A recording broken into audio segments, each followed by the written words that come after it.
मेरे भाइयों और बहनों, अस्सलाम वालेकुम। जय महाराष्ट्र, नमस्कार, सत श्री अकाल। अगर आपको मेरा चैनल रियल स्टोरी हकीकत बयान पसंद आ रहा हो तो प्लीज़ मेरे चैनल को लाइक और सब्सक्राइब कीजिए। ये एक खौफनाक डराने वाली कहानी है। आज की कहानी बेंगलुरु के बीजापुर शहर से आई है। बीजापुर बेंगलुरु के उत्तर पश्चिम में स्थित कर्नाटक का प्राचीन नगर है। ये कहानी जिस शख्स ने भेजी है सिर्फ उसी का ही नाम ओरिजिनल लूँगा। उन्होंने तो सभी का नाम सही से बताने के लिए कहा है, लेकिन मैं नहीं चाहता इस रियल स्टोरी हकीकत बयान की वजह से उनका नाम सामने आए। फिरोज़, वो कहते हैं ये कहानी उनके दादाजी ने उन्हें सुनाई थी और ये कहानी बीजापुर से कुछ 25 किलोमीटर दूर एक गांव की है और इस कहानी के बारे में वो हर शख्स जो उस गांव में रहता है अच्छी तरह जानता है। जिन्होंने मुझे ये कहानी भेजी उनका नाम है फिरोज़ और ये ओरिजिनल नाम है। फिरोज़ के ही दादाजी ने उन्हें ये कहानी सुनाई थी। फिरोज़ के दादाजी के गांव में समीर नाम का एक लड़का रहता था। समीर के पास कुछ गाय बकरियां थी। समीर के घर में माँ और बाबा समीर ये तीनों ही थे। माँ बाबा बूढ़े थे, सो सारा काम समीर ही करता था। समीर का काम था रोज़ सवेरे गाय बकरियों को जंगल में चरवाने ले जाना। लोगों का मानना था उस जंगल में एक प्रेत आत्मा यानी चुड़ैल रहती थी। माँ बाप ने भी समझा रखा था 6 बजे के बाद जंगल में नहीं रहना, उससे पहले घर लौट आना। ये उसका रोज़ का काम था। एक दिन की बात है, समीर रोज़ की तरह जानवरों को लेकर सुबह ही जंगल निकल पड़ा। जानवरों को चारा चरने के लिए छोड़कर समीर कुछ 11 बजे खाना खाने बैठ गया। समीर ने खाना खाया, चारों तरफ नज़र डाली। गाय बकरी आराम से चारा खा रहे थे। समीर ने सोचा क्यों न थोड़ा सुस्ता लिया जाए, यानी थोड़ा आराम कर लिया जाए। कुछ ही देर में समीर की आँख लग गई और समीर बेफिक्र सो गया। समीर को नींद में ही पायल की आवाज़ सुनाई दी। रात के 9 बज रहे थे। समीर ने घबराहट में आँख खोली। चारों तरफ अंधेरा हो चुका था। समीर की तो जान में जान ही नहीं थी। समीर रोज़ 6 बजे घर चला जाता, मगर इस वक्त 9 बजे थे। जानवर भी नहीं दिख रहे थे। समीर के पास 7 गाय 10 बकरियां थी। समीर हिम्मत कर गाय बकरियां ढूंढने चल पड़ा। किसी तरह समीर ने 7 गाय तो ढूंढ निकाली। ऊपर से जंगल में अजीब अजीब आवाज़ आ रही थी। समीर ने हिम्मत बांधी, 9 बकरी ढूंढ निकाली। 9 बकरी और 7 गायों को एक जगह बांधकर समीर बकरी ढूंढने निकल पड़ा, लेकिन वो एक बकरी नहीं मिल रही थी। समीर बकरी ढूंढते ढूंढते और जंगल के अंदर चला गया। समीर जितना जंगल के अंदर जाता, समीर को पीछे से पायल बजने की आवाज़ आती। समीर बहुत डर गया। समीर ने दौड़ लगा दी। पायल की आवाज़ भी दौड़ने की आवाज़ में आने लगी। समीर जितनी ज़ोर से दौड़ लगाता उससे दुगनी दौड़ में आवाज़ शुरू हो जाती। समीर ने ऊपर वाले को याद किया और कुछ पढ़ने लगा। पायल की आवाज़ धीमी हो गई। समीर अब उसी जगह रुक गया।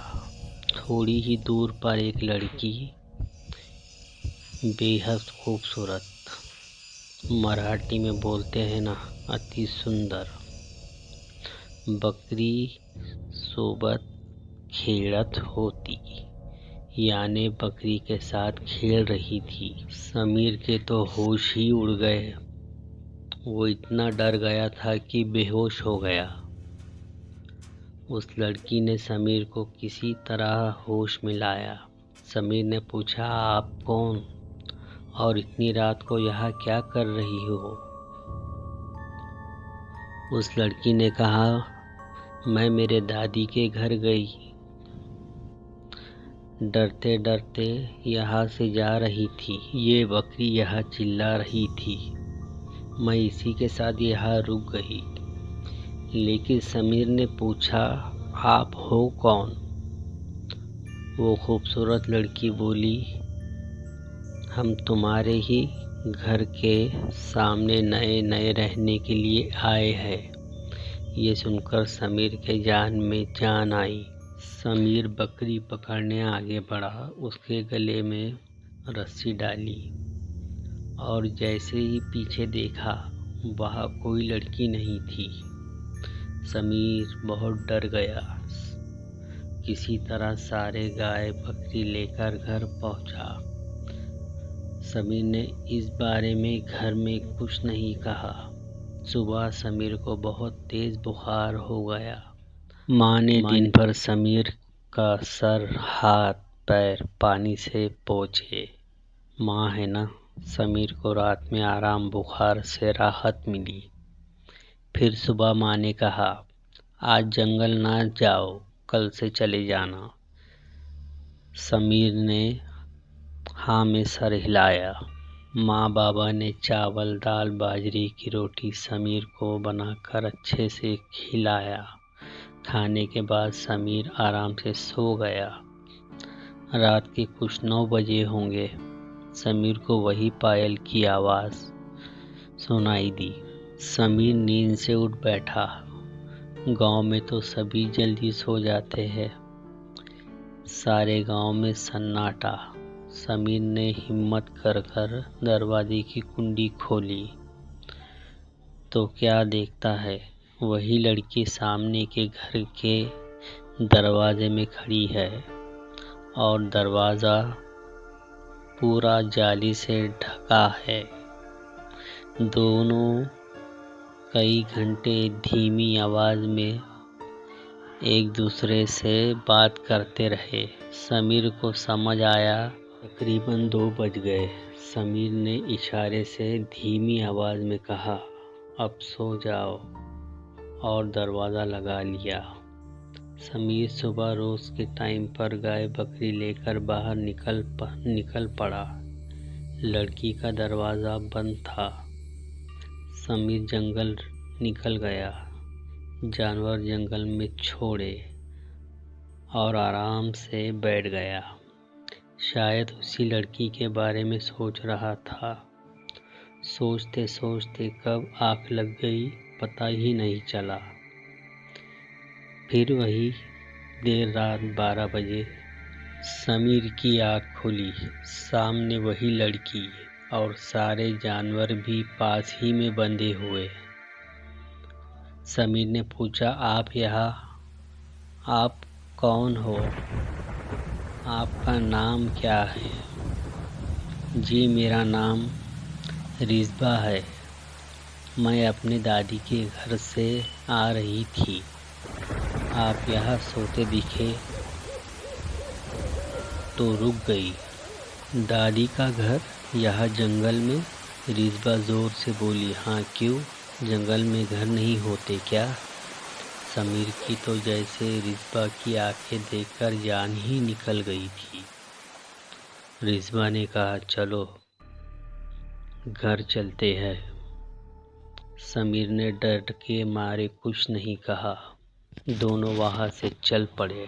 लेकिन जानवर आगे नहीं बढ़ रहे थे। समीर किसी तरह उन्हें खींचते हुए आगे बढ़ रहा था। तभी समीर की नज़र रिज़बा के पाँव के तरफ गई। समीर के तो पाँव के नीचे से ज़मीन खिसक गई। रिज़बा के तो पैर ही नहीं थे। किसी तरह घर पहुंच गए। माँ बाहर ही समीर का इंतज़ार कर रही थी, पर माँ को तो सिर्फ समीर ही नज़र आ रहा था। समीर माँ को देखकर डर गया।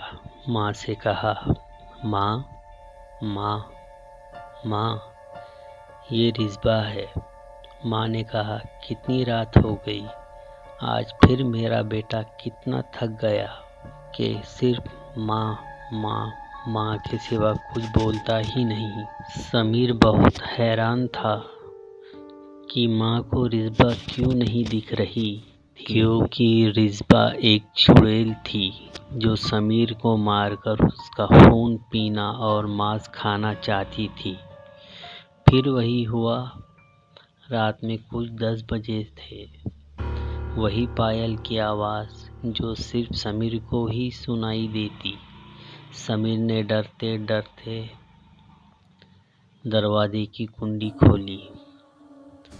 सामने के घर में रिज़बा लाल साड़ी पहने खड़ी थी। समीर तो थर थर काँप रहा था, पर किसी तरह अपने आप को संभाले हुआ था। पर समीर के बाबा यानी पापा को समझ आ चुका था कि बेटा बहुत बड़ी मुसीबत में आ चुका है। समीर अपने दरवाजे के अंदर ही खड़ा था तो रिज़बा उसके घर के दरवाजे के अंदर। देखते ही देखते रिज़बा के दोनों हाथ समीर के गर्दन पर आ गए। कम से कम 20 फुट के दूरी से तनते हुए रिज़बा का पूरा सर वैसे ही लंबा तनता हुआ समीर के गर्दन पर आकर अपने दांत गड़ा चुका था। रिज़बा ने समीर के गर्दन में दांत गड़ाकर समीर का पूरा खून पी लिया। समीर बेचारा कुछ न कर सका। वही खड़ा खड़ा थर थर काँपता रहा। रिज़बा ने समीर को जान से मार डाला। अब आगे की स्टोरी पार्ट 2 में।